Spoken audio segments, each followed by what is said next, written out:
What is up, Fin fans? Day 8 training camp.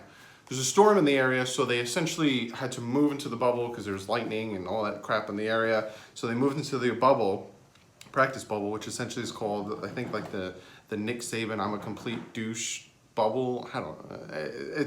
It was named after him because he's the one who like came up with it and wanted to build it and all that stuff. But we have press conference from Brian Flores. It's a walkthrough, so there's no like wide receiver catching and stuff, but I have some notes, some news and notes, like I usually do. Let me get to one of you guys' comments of the day. It's the comment of the day is like a group. I've noticed a lot of you guys have something you keep asking me, and I kind of want to address it. So let's talk about his press conference. He was 2 minutes late. Brian Flores was 2 minutes late to a press conference. He was 2 minutes late because his high school coach was here, so he was chit-chatting with him, and he ran late. Hope he ran to that TNT wall. He talks about Balaj and Drake. He says we got a good couple of backs. Guys are improving, and he likes that group a lot. I think we all like that group a lot. I think the reason that we have the discussion about Drake and Balaj, and we have the discussion about who's starting versus who, and we have all that discussion is because we have two great backs. Yeah, I just don't like false information about Kenyon Drake, so that's why I get all uppity about that. But anyway, we'll move on. He says we learn something a little bit more every day.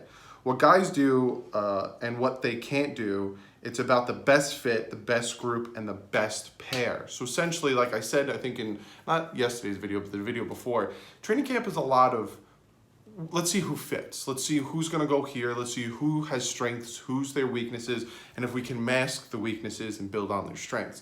And essentially that's what he said here. You know, that's what training camp is. Let's see what people can do. Let's see all that stuff. So I really like that. Also, there's something that happens, I'll talk about it in a little bit, but you notice that they don't really, I'm gonna say this again when I get to the part, but it's in my head, so I wanna say it. They don't give a crap where or when you're drafted. If you're a first round pick versus a sixth round pick. If the sixth round pick, who's also a wide receiver, is doing better than a first round pick the same year, so say this year we drafted a wide receiver first round, but in the sixth round we draft a wide receiver. That sixth round wide receiver is playing better routes, better catching, everything better. He's going to start over the first round there. It doesn't matter where you're drafted, you have to perform. And that's essentially what he's talking about there. You know, we learn something a little bit every day. Both backs are good backs. We expect to see improvement from both.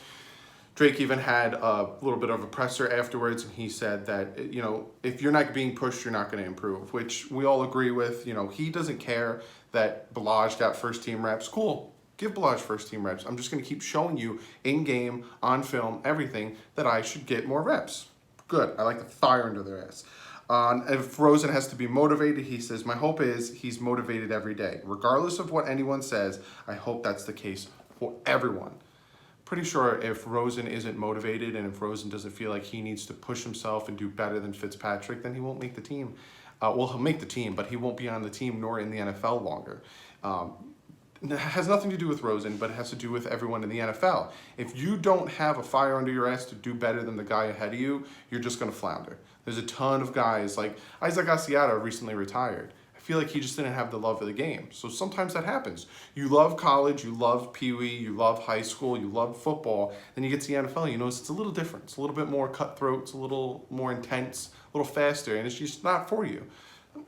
So that's where it is. But to be motivated, he asked about Rosen. He goes, he hopes he's motivated, and I think he is motivated. I think he wants to prove the Cardinals wrong, and I think he'll do really well. I like Rosen.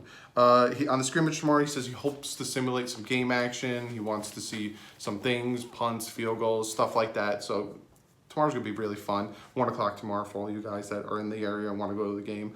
1 o'clock tomorrow. If you do go, let me know. And if you can get me the information, I'm going to post my scrimmage video probably 4 o'clock tomorrow. So if you do go to the game and you want to give me video to be in tomorrow's scrimmage video, send it to me on Twitter. A few guys have been sending me things on Twitter or Instagram. Yeah, either or.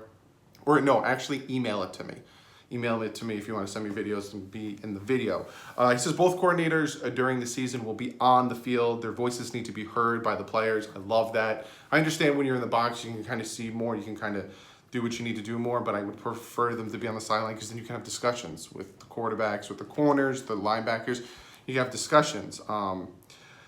Now, he talks about that coaches occasionally run to the TNT wall, and he says, we're all in this together. And as soon as I read that, I don't know if you guys know High School Musical. I've never seen it, but we all know we're all in this together. So when he said that, I heard it in my head. He says, I think that's what a team is. And he said Flores, he actually ran to the wall yesterday. It was some defensive mess up, and he took blame for it, and he ran his ass over the TNT wall. He says it's not punishment when he talks about running to the TNT wall.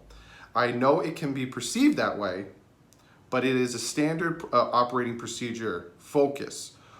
We need to take care of the little things that we can handle. Those are the things that can stop us from winning the game. And that is 1,000,000% correct. If you are on a game-winning drive, you're marching down the field, and all of a sudden you're in there. Say you're on the cusp of the field goal range to win the game by 1. We're down by 2. You're there. You're right there. It's 2nd and 3. You just got to run the ball twice, eat the clock up, kick the field goal, false start. 10 yards back. And then it's just a little mistake, and all of a sudden it throws a monkey wrench in it. Now instead of getting 3 to 4 yards, you have to get 14 yards, and the plays are different, and it just throws everything out the window. He also talks about Dieter and Calhoun. He says they're doing well, moving guys around. He wants the best offensive line group out there, so he's going to be rotating people, but it seems like Dieter and Calhoun are probably the 2 starting guards, which I wouldn't hate. One of you guys commented that watch out for Calhoun, and if you know who you are, comment below, be like, it was me! An exclamation point, so then I'll give you credit, I'll pin it. We talk about tackling technique and keeping your head up for health reasons. Important as an organization, great physical game with collision should be tough at all levels, taught at all levels. And yeah, don't throw your head into it, and you're gonna get CTE, concussions, you're gonna knock yourself out, especially when you're a kid. They're starting to teach that now in Pee Wee. When I played Pee Wee football, they just wanted you to kill people. But now they're teaching you to keep your head up when you tackle, because if you lead with the crown of your helmet, you can give yourself a concussion. But that's essentially what he talked about. I love listening to Brian Flores' press conference. It gives you little insights into what he's thinking and what the Dolphins plan on doing. But what he doesn't give insights in is injuries. Because there's a few injuries that I'm going to talk about, but we have no idea what's going on with them. Before I get to that, we have signed somebody. We have signed a linebacker, Nick DeLuca. He's out of North Dakota State. He played with the Tennessee Titans and a little bit with the Jaguars last year, 2018. Probably just another camp body. Probably because Kiko is banged up, so he wants to bring another guy in there to do it. I'm not going to look too far into it, but the practice was in the bubble, and it is a walkthrough. So like I said, there's no craziness, no big contact, none of that. Balaj has a compression sleeve on his leg, which is probably of a hamstring injury or some type of strain. But again, we have no idea because Flores doesn't tell us jack poop. No Grant today for the 2nd day, and he probably won't go tomorrow. Wolford wasn't there either. He probably won't go tomorrow. Kiko Alonso and Jordan Mills were there. Jordan Mills kind of went through the walkthroughs, but Kiko Alonso was just standing there. Again, he won't be part of the scrimmage tomorrow. Harris came out during some passing. They put Van Ginkel in with the first teamers. Again, this is what I'm talking about, where they don't give a crap when you were drafted. You perform, you play. Mika Fitzpatrick was working with the punt team and the kickoff team. Again, no matter where you're drafted, you will play where they need you. This is a team sport, and this is a team. Normally, people are like, oh, he's a first-round talent. He shouldn't be there. He shouldn't be there. If you're needed there, you will play there. Rowe went back with the first-team starters. But again, this is a walkthrough, so I wouldn't look too far into it. Maybe need him in. Maybe they're just doing a rotation to see.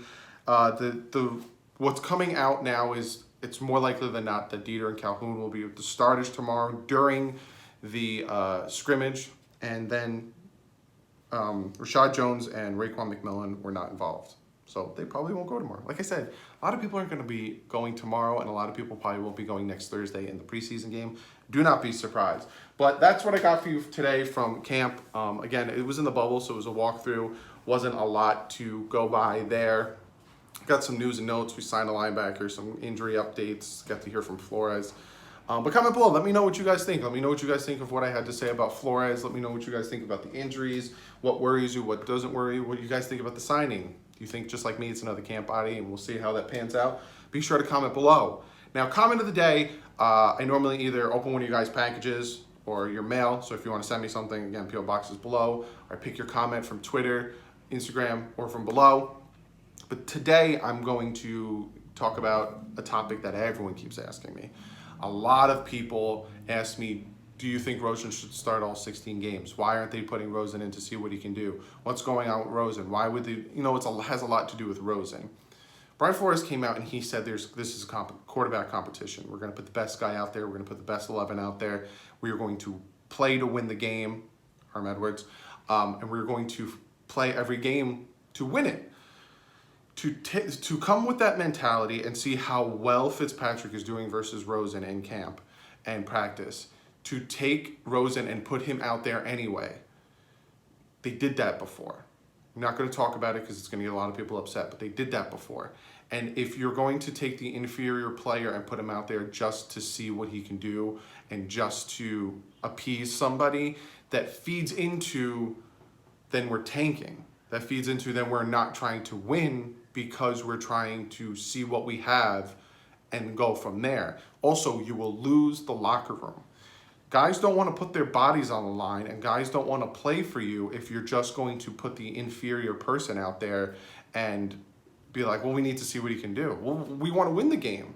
Fitzpatrick is better than Rosen in practice and training camp. He's been performing better. Why wouldn't you put him in? Well, because we got to see what Rosen can do so we can either draft a quarterback next year or not. How would you as a player respond to your head coach saying that versus best guy's going to go out there? I said quarterback competition. Fitzpatrick's doing better. He will play.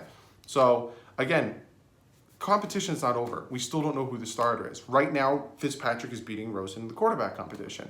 And for you to put Rosen out there just because you need to see what he could do, and just because, well, we got to see if we're going to draft someone next year, you will lose the locker room. And you will lose the faith in your players, and then that's a downhill slope you don't want to go on. Ask Adam Gase and look at the last 2 to 3 games of last season and how the team in the Buffalo game gave up on Adam Gase. That's all I got to say about that. Obviously, let me know what you guys think about what I had to say. Again, I'm not a Rosen hater. Like I've said 1,000 times, I want Rosen to succeed. I would love for Rosen to be the next best thing because then we don't have to worry about quarterback and we can actually start to win and build around him. So I'm not a Rosen hater. I'm just talking logic right now. But be sure, like I said, comment, let me know, all that jazz. Be sure to follow me on Twitter. Tomorrow is the scrimmage, like I said, at 1 o'clock. So for you guys that are going, if you want to send me videos or pictures, send them to my email that's below because then I can download them and put them in the video. The scrimmage is at 1. My video will probably come out around 4 when I get home from work because I get out at 3 and then I got to shoot it, edit it, because if you guys do send me videos, send me ASAP and then I'll edit it and be able to put it in, so it might take a little bit longer. But that is happening tomorrow, so be sure to follow me on Twitter, Instagram, all this stuff that's below. Be sure to check out the Bit Boys, ton of stuff, Madden, new games, all that stuff. Give this video a thumbs up. We're so much closer, guys. We have less than a week. We have about 6 days, 5 days until Dolphins versus Falcons home. I will be live streaming during that game. I'm also going to be live streaming Sunday, 7 p.m. Eastern Standard Time. We'll talk about everything that happened this week in training camp. So yeah, be sure to give this video a thumbs up. Be sure to check out DolphinsTalk.com. If you're watching this from DolphinsTalk.com, how are you doing? Be sure to hit that subscribe button. Got a ton planned for you guys. Other than that, I'll see you guys tomorrow with my video about the scrimmage that happened. Hopefully no injuries, knock on wood. Hopefully healthy touchdowns, interceptions. Nice even balance is what I'd like to see. Other than that, I'll see you tomorrow. But like usual, stay classy and fins up.